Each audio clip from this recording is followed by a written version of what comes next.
오늘은 먼저 2019년에 출판된 책이 한 권이 있는데 이 책 내용을 짧게 먼저 소개를 하려고 합니다. 책의 내용은 이런 내용이 있어요.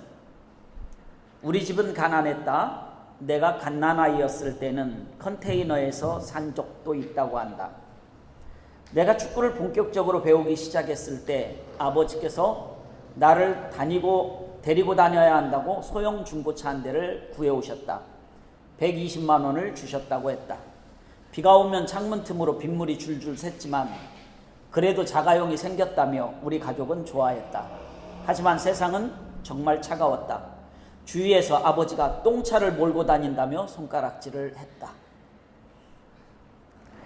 독일 유소년 구단 시절은 참 힘들게 버텼다. 내가 1군 선수가 되고 분데스리가에서 골을 넣고 함부르크 팬들을 열광시킬 때도 나와 아버지는 어렵게 지냈다. 가족과 함께 지낼 집도 없었고 아버지는 자동차가 없어서 매일 호텔과 클럽하우스, 훈련장 사이를 몇 시간씩 걸어 다니셨다.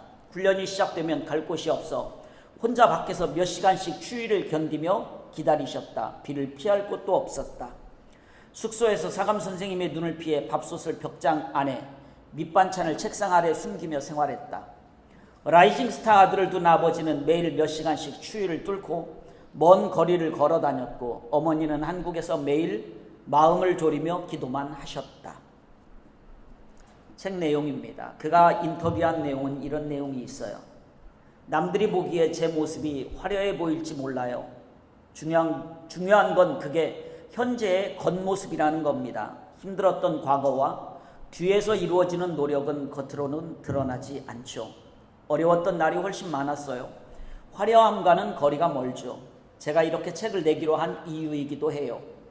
지금 이 자리에 올 때까지 필요했던 저의 뒷모습을 말씀드리고 싶었어요. 제 인생에서 공짜로 얻은 건 하나도 없었어요.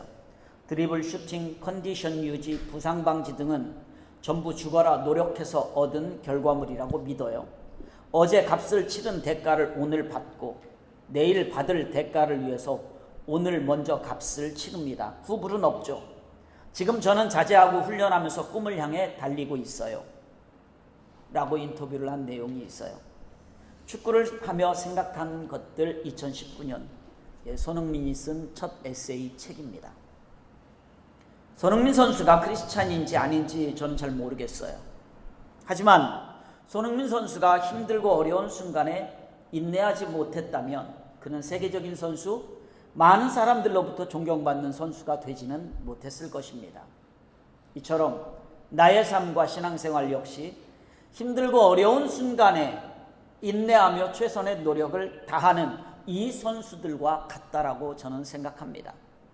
우리 믿음의 사람들도 무슨 일이든 참고 견디면서 신앙인답게, 다시 말씀드립니다. 참고 견디면서 신앙인답게 끝까지 주를 위해 살아야 합니다.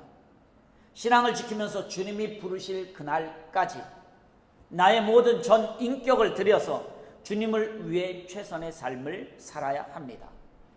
이런 믿음의 삶을 살기 위해서 오늘 우리에게 무엇이 필요한가? 인내가 필요하다라는 거예요. 오늘 본문 말씀을 보면 길이 참으라 라고 말합니다. 길이 참으라, 길이 참으라. 이 길이 참으라 라는 말을 3번이나 반복을 하고 있어요. 길이 참는다 라는 말은 헬라어 단어로 마크로두미아 라는 말인데, 여기서 두미아 라는 말은 무슨 말이냐면 분노할 수밖에 없는 상황을 의미해요. 두미아 라는 말은. 길이 참는다 라는 말은 분노할 수밖에 없는 상황에서 무엇인가를 한다는 거예요. 다시 말하면 분노할 수밖에 없는 상태, 화가 난 상태일 때 그때 뭐가 필요한가? 인내가 필요하다라는 거예요. 그런데 한번 생각해 보세요. 지금 머리끝까지 화가 치밀어 올랐는데 참는다고? 이게 되겠느냐 이거예요. 근데 인내는 그게 인내라는 거예요. 지금 머리끝까지 화가 올라왔는데 거기서 참는 것, 이게 인내라는 거예요. 쉽지 않죠. 이게 머리끝까지 화가 올라오면 어떻습니까? 이놈 저놈이 다 나옵니다. 예전에 한번 제가 얘기한 것 같은데 아들만 둘을 키우는 집사님이 한국에 있어요. 아들 둘 키우신 분들은 아마 아실 거예요. 이게 얼마나 이게 말썽꾸러기고 얼마나 힘든지. 그러니 엄마가 이게 완전히 깡패가 되는 거예요. 엄마가 힘을 써야 되고 입에서 막 거친 말도 나와야 되고. 그러다가 어느 날 남편 집사님이 여보 뭐 부탁을 해서 남편한테 뭐라 그런 줄 아세요? 아들한테 알았어 새끼야. 본인도 해놓고 나서 이게 화가 막 올라오면 그렇단 말이에요. 그런데 그때에 참는 것, 이게 인내라는 거예요. 그게 인내다. 정말 힘든 거죠. 그런데 그때에 참는 것이 인내다. 먼저 이것을 먼저 기억하시고, 그리고 오늘 본문 말씀에서 우리가 삶 속에서 어떻게 인내하면서 살아야 되는지 구체적으로 세 사람을 오늘 구체적으로 설명을 하고 있어요. 한 분은 농부, 한 사람은 선지자, 한 사람은 욥, 이렇게 세 사람을 지금 말하고 있죠. 요 세 사람을 주제로 해서 인내의 모범을 말씀드리는 것은 혹시 다음에 기회가 되면 말씀을 드리기로 하고요. 오늘은 이 세 사람을 주제로 해서 말씀을 드리지는 않을 거예요. 어쨌든 오늘 본문 말씀을 통해서 우리가 어떻게 참고 견뎌야 하는지, 인내해야 하는지 잠시 좀 은혜를 좀 나누기를 원합니다. 먼저 우리 본문 야고보서 5장 7절 말씀을 한 번 더 함께 같이 읽습니다. 그러므로 형제들아, 주께서 강림하시기까지 길이 참으라. 보라, 농부가 땅에서 나는 귀한 열매를 바라고 길이 참아 이른 비와 늦은 비를 기다리나니. 아멘. 여기 보니까 뭐라 그러냐면 주께서 강림하시기까지 길이 참으라는 거예요. 그러니까 우리가 어떻게 참고 견뎌야 되는가? 그것은 주님 오실 때까지 참고 견뎌야 된다라는 거예요. 주님 오실 때까지. 이것을 누구를 지금 비유로 해서 말하고 있어요? 농부를 통해서 지금 말하고 있는 거예요. 농부가 이른 비와 늦은 비를 기다리는 것처럼 참으라는 거예요. 우리 그리스도인의 특징은 무엇인가? 그래서 참는 겁니다. 인내하는 거예요. 예수님께서 재림하실 때까지 참으라는 거예요. 그러면 예수님께서 재림하실 때까지 참으라는 말은 두 가지 의미를 담고 있어요. 먼저는 끝까지 참으라는 얘기예요. 예수님 재림하실 때까지 참으세요. 이 말은 끝까지 참아라 그 말이에요. 자, 이 말은 쉽게 이해가 되죠. 그러니까 이것은 더 설명을 하지 않도록 합니다. 또 다음으로 두 가지 의미가 있는데, 하나는 끝까지 참으라, 또 하나는 이 세상과 나 개인적인 삶이 모두 다 하나님의 손에 있다라는 걸 알라는 거예요. 이 세상과 나의 삶이 하나님의 손에 달려있다라는 말씀은 이 세상에서 이루어지는 일들이, 또 나 개인적으로 이루어지는 일들이 내 욕심, 내 열정, 내 수고, 내 희생으로 되는 것이 아니라는 말이에요. 이 모든 것들은 하나님이 나를 통하여 역사하고 모든 일을 주관하실 때 이루어지는 일들이라는 것입니다. 그렇기 때문에 주님의 뜻이 온전히 이루어질 때까지 참으라는 거예요. 그러니까 내가 열심히 해서 그래 됐어, 내가 참아야지, 이게 아니라 하나님이 나를 통하여서 일을 하시고 이루어 가실 때까지 참으라는 거예요. 그때까지.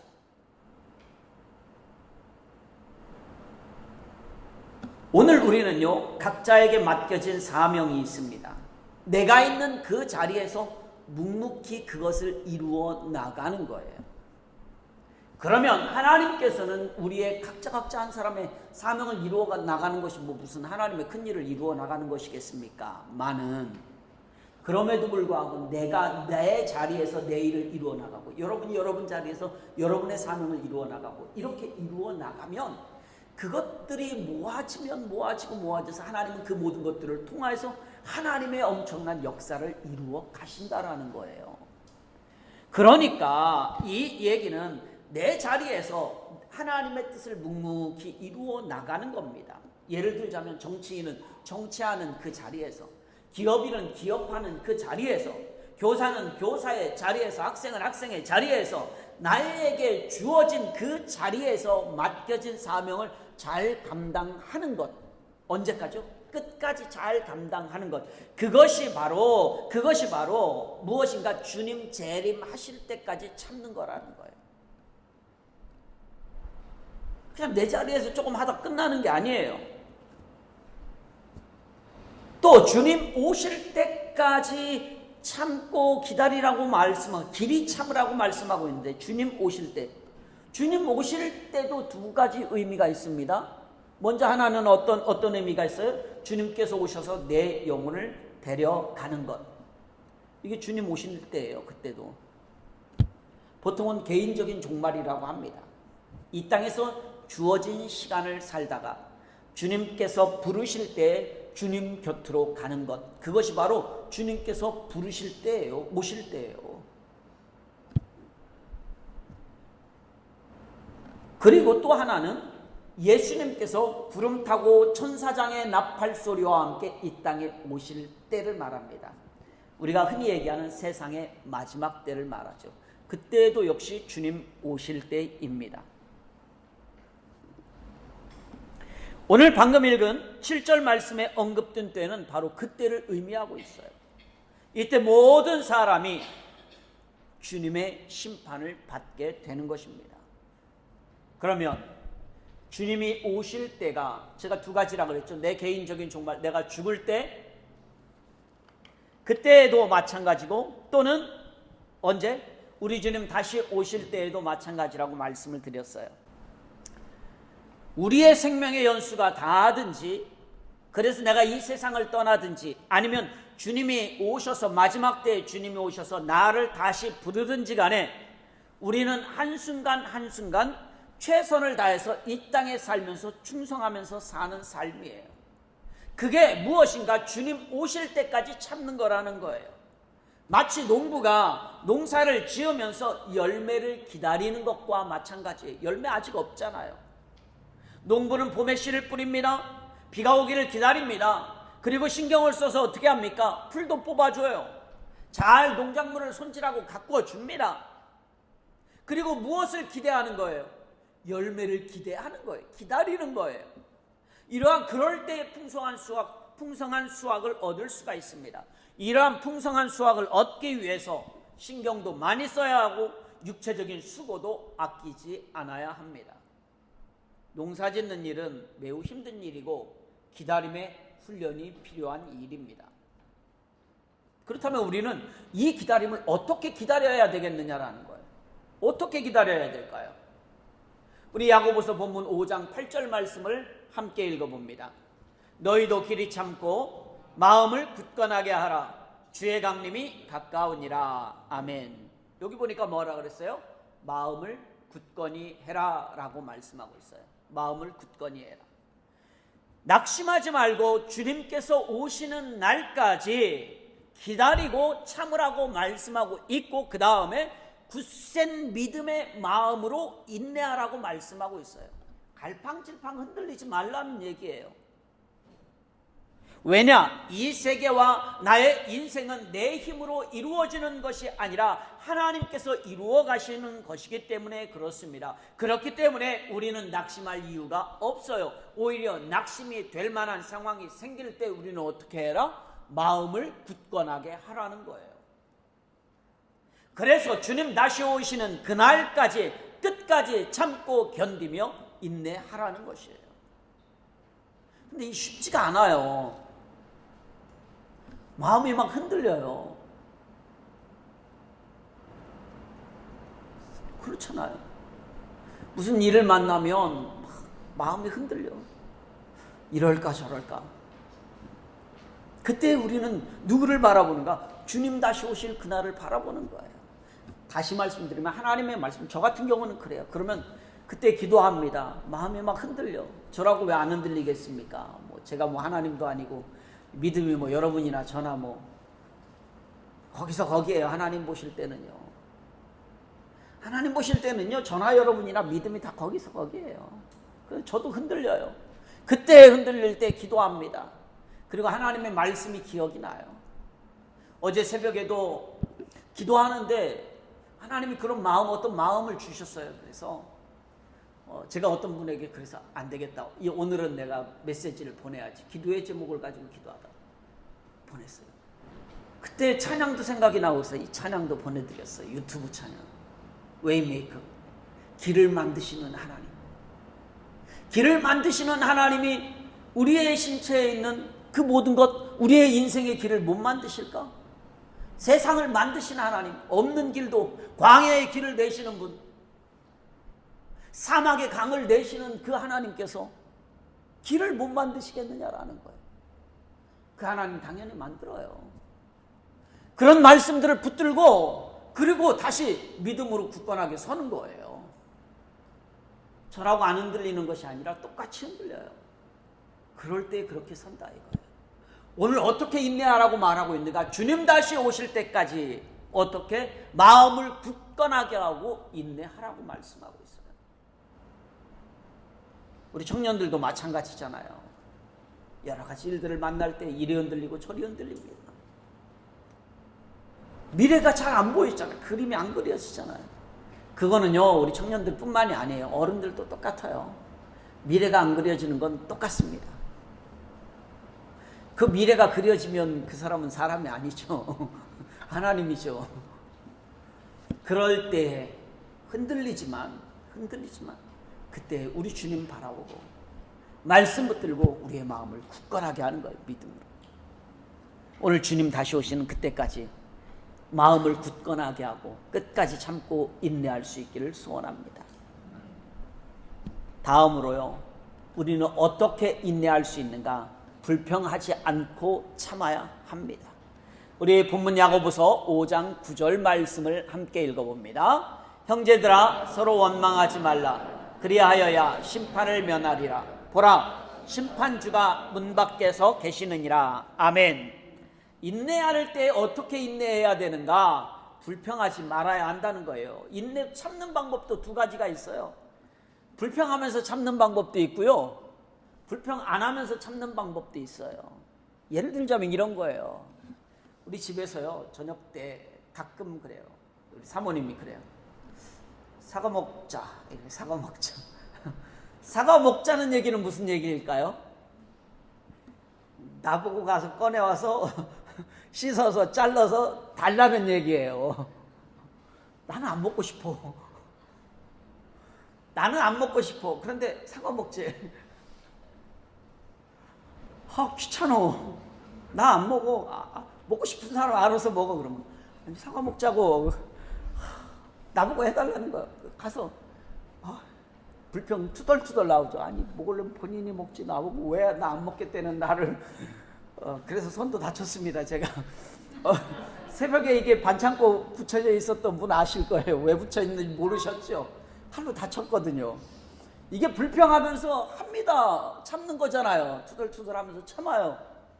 다친다니까요. 참는데도 불평하면서 참을 수도 있고요, 불평 안 하면서도 참을 수도 있어요.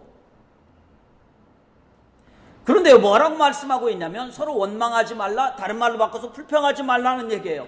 그리하여야 심판을 면한다 라고 말씀하고 있어요. 이 말은 바꾸어 보면 무슨 얘기일까요? 불평하면, 원망하면 심판받는다 라는 말이잖아요. 저 말을 바꿔보세요. 원망하지 말라, 심판을 면한다. 원망해라, 심판받는다. 이 말이잖아요. 같은 말이에요. 불평하는 사람은요 무슨 일이든 잘 할 수가 없어요. 늘 불평만 하는 사람은 무엇을 할 수 있을까요? 어떤 일을 해도 참고 인내하는 사람이 잘 되는 겁니다. 서두에서 말씀드렸던 손흥민 선수, 남자 청년들 엄청 좋아하죠. 네, 이 손흥민 선수를 봐도 잘 알 수 있어요. 충분히 불평할 수 있을 만한 경기를 했어도요 그는 불평하지 않아요. 내가 좀 더 잘했어야 됐는데, 내가 좀 더 열심히 했었어야 됐는데 라고 말해요. 그리고 내가 다음번에는 내가 더 열심히 하겠습니다 라고 얘기를 해요. 누가 보더라도 충분히 불평할 만한 그러한 경기임에도 불구하고 이처럼 불평 없이 인내하고 끝까지 싸우는 사람이 열매를 맺고 하나님의 은혜와 복을 받을 수 있어요. 오늘 나의 삶에 어떤 어려움이 있더라도 좀 견딜 수 있기를 소원합니다. 저는 구체적으로 몰라요. 여러분들이 어떤 어려움이 있는지 구체적으로 알지 못합니다. 그러나 그 어려움이 있더라도 조금 견뎌보세요. 불평하지 말고 견뎌보세요. 인내하면서 주님을 의지해보세요. 그러면 거기에 반드시 하나님의 은혜와 복이 있습니다. 그리고 또 왜 우리가 참아야 되는가? 심판주가 문 밖에 서 계시기 때문에 그렇습니다. 이 말씀은 주님 오실 날이 다 되었다는 거, 심판주가 문 밖에 서 있다라는 얘기예요. 마지막 때가 가까웠다라는 얘기예요. 오늘 우리가 억울한 일을 당했어요? 손해보는 일을 당했어요? 최후의 심판주이신 예수 그리스도께서 지금 문 밖에 서 계시기 때문에 그 주님께서 머지않아 우리의 원한을 갚아주실 것이기 때문에 그렇습니다. 나를 억울하게 한 사람, 나에게 손해를 입힌 사람, 나를 사기친 사람, 나를 미워한 사람, 그들이 모두 하나님 앞에서 심판받는 날이 곧 다가올 것이라는 거예요. 내가 할 이유가 없어요. 내가 불평하고 원망하고 그럴 이유가 없어요. 왜? 그 일을 해결해 주실 분이 지금 내 문 밖에 서 계시다라는 거예요. 곧 그분이 해결하시겠다라는 얘기예요. 공의로우신 심판자이신 예수님께서 문 밖에서 지금 기다리고 있기 때문에 오늘 우리는 인내할 수 있는 거예요. 참을 수 있는 거예요. 왜? 내가 할 수 있음에도 불구하고 하지 않아도 돼. 이게 범죄 영화 보면 그런 거 있잖아요. 내 손에 더러운 피를 묻히지 않겠다. 이게 왜 우리 손에, 여러분, 왜 심판의 피를 묻힐 필요가 없어요. 우리는 인내만 하면 돼. 조금만 기다리면 문 앞에 심판주이신, 심판주라는 것은 무엇인가 판결해서 그것에 보응하고 그것을 해결하시겠다라는 의미가 담겨져 있잖아요. 심판주라는 말은. 그 주님이 지금 문 밖에 있다는 거예요. 그 주님이 해결하시겠다라는 거예요. 그 피를 우리 주님이 묻히시겠다는 거예요. 그러니까 나보고 가만히 있으라는 거지. 너는 그냥 가만히 있어. 내가 할게. 그 우리 주님이 하시겠다라는 거예요. 심판주이신 그 주님께서 문 밖에 서 계시기 때문에 그렇습니다. 우리 그리스도인들은요, 저와 여러분들은요, 사람을 보고 살아가는 사람들이 아닙니다. 우리는 하나님만 바라보고 살아가는 사람이에요. 지난주에도 말씀드렸죠. 하나님만 바라보고 영원한 세계에 소망을 두고 살아가는 인생이 우리예요. 원수 갚는 것, 이것은 나에게 있는 것이 아니라 심판주이신 우리 주님에게 있다라는 거예요. 그렇기 때문에요, 이 땅에서의 일로 우리가 실망하거나 포기하거나 절망하지 않는다라는 것입니다.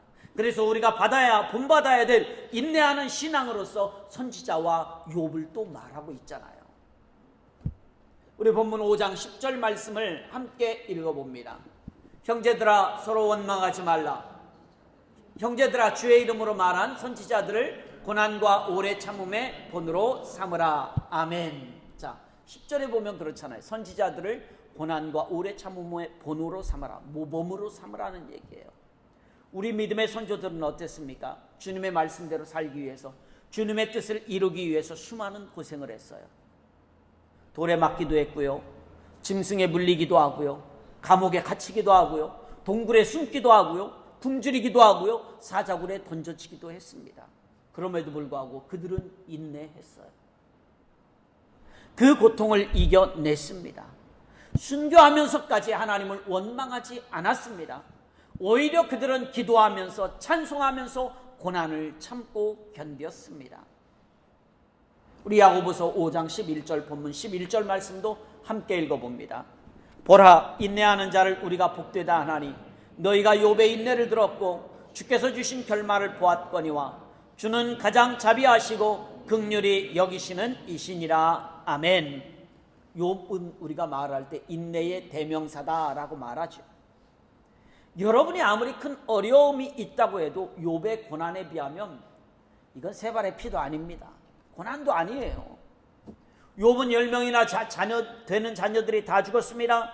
가지고 있던 모든 재산을 다 잃었습니다. 집도 무너졌습니다. 심지어 아내까지도 뭐라 그랬습니까? 저주하고 도망가 버렸어요. 뭐라고 저주했는가? 이 아내가 차라리 하나님 욕하고 죽어버려 그랬어요. 차라리 하나님 욕하고 죽어버려 이렇게 얘기했어요, 남편한테. 그러고 도망가 버렸어요. 이 얼마나 기가 막힌 일이라고요. 우리가 아무리 고생한다고 해도 욥만큼 고생할 수 있을까? 아니요, 그만큼 할 수 없을 거예요. 내가 지금 고생한다고 생각하십니까? 내가 지금 너무 힘들다고 생각하시나요? 하나님께서 왜 나에게 이런 고난을 주시는가? 라고 생각해 보신 적이 있나요? 그렇다면 욥을 기억할 수 있기를 소원합니다. 욥은요, 엄청난 고난과 고통 가운데서도 불평하지 않았습니다. 하나님을 원망하지 않았다라는 거예요. 욥은 그럼에도 불구하고 하나님을 원망하지 않았습니다. 욥기서 1장 21절에 뭐라고 말하고 있는가? 주신 이도 여호와시요 거두신 이도 여호와이시니 여호와의 이름이 찬송을 받으실지어다. 여호와의 이름이 찬송을 받으실지어다라고 찬양하고 있어요. 아니, 자식 다 죽었어요. 재산 다 잃었음에도 불구하고 오히려 그는 하나님을 찬송할 수 있었다라는 거예요. 오늘 인내하는 사람이 하나님의 은혜를 받습니다. 욥처럼 힘들고 어려운 가운데서도 하나님을 찬양할 제목을 찾아내는 사람을 하나님은 그냥 내버려 두지 않아요. 우리가요, 힘들고 어려운 일 있어요. 없다는 얘기가 아닙니다. 여러분 힘들고 어려운 일 없다는 얘기가 아니에요. 고통스러운 일이 없다는 게 아니에요. 우리의 믿음이 흔들리고 막 무너지려고 하는 그 순간이 없다라는 게 아니에요. 그 순간이 있습니다. 있어요. 여기 있는 저도 있다고 분명히 말씀드리잖아요. 그때 우리는 어떻게 해야 되는가? 하나님께 인내할 수 있는 제목들을 찾아야 돼요. 그 소설이 염동석이었나 제가 이름은 모르겠어요. 발가락이 닮은 애가 누가 쓴 소설이죠? 집사님 혹시 아세요? 손 집사님, 한국의 소설 이 발가락이 닮았네라는 소설이 있어요. 단편 소설이. 이 소설의 내용이 뭐냐면은요, 아내가 어느 날 아기를 낳는데 아기가 나를 하나도 안 닮았어. 아빠를 하나도 안 닮았어. 오늘날처럼 유전자 검사했으면 아마 아니었을 거라고 나왔을 거예요. 소설의 내용은 그렇습니다. 근데 이 아빠는요, 그 아기가 내 아기이고 싶은 거예요. 이 자식이 내 아기이고 싶은 거예요. 그래서 뭐라 그러냐면 그 아기의 새끼 발가락을 보고 새끼 발가락이 닮았어 라고 얘기를 하는 거예요. 새끼 발가락이 닮았어. 무엇인가 의미를 찾는 거예요. 너는 내 아들 맞아라는 그 의미를 찾는 거죠. 자, 이것처럼 오늘 우리가요, 그런 고통스럽고 인내해야 될 절망의 상황, 힘든 상황, 우리의 믿음이 흔들리는 상황이 왔을 때 그때 하나님께 인내할 수 있는 제목을 찾아야 된다니까. 그럼에도 불구하고 하나님, 이것 때문에 내가 인내할 수 있습니다. 아유 하나님, 그러니까 내가 조금 견딜 수가 있네요. 하나님, 그러니까 내가 하나님께 감사할 수 있죠. 그러니까 내가 하나님 앞에 기도할 수 있죠 라는 그 의미를 찾아야 된다니까요. 오늘 욥처럼 하나님을 찬양할 그런 제목을 우리가 찾아내는 그 믿음의 사람을 하나님은 그냥 내버려 두시겠느냐라는 거예요. 아니요, 그냥 내버려 두지 않습니다. 방금 읽은 본문 11절 말씀과 같이 주는 가장 자비하시고 긍휼히 여기시는 이시니라. 주는 가장 자비하시고 긍휼히 여기는 이시니라. 그런 믿음의 사람을 하나님은 자비와 긍휼로 여겨주시고요, 거기에 반드시 하나님이 응답하신다니까요. 그렇기 때문에 자비와 긍휼을 베푸시는 하나님을 바라보면서 불평하지 말고 인내할 수 있기를 소원합니다. 바로 이런 인내의 성도에게 하나님께서 자비와 긍휼을 베푸시고 고난당하기 이전보다 더 큰 복과 은혜를 베풀어 주십니다.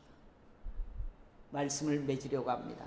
사랑하는 성도 여러분, 오늘 이 시간 하나님의 말씀을 통해서 인내하는 신앙의 진리를 좀 깨달을 수 있기를 소원합니다.